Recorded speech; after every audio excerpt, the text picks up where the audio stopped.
So today the boys are getting ready to set up some scaffolding. We're going to try to get some soffit up.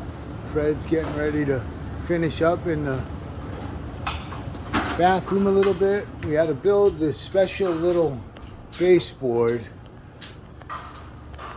to hold our water line for our toilet, where our water line was going to come up into the bathroom at our toilet location.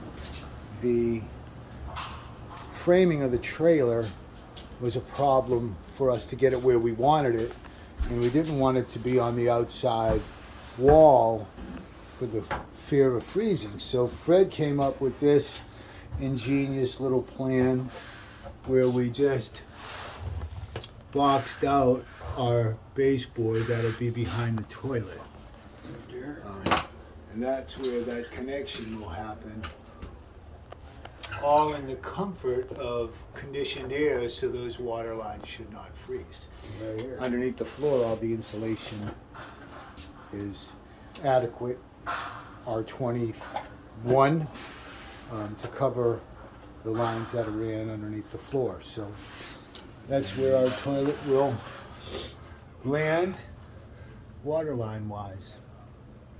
Nice job, Fred. All right.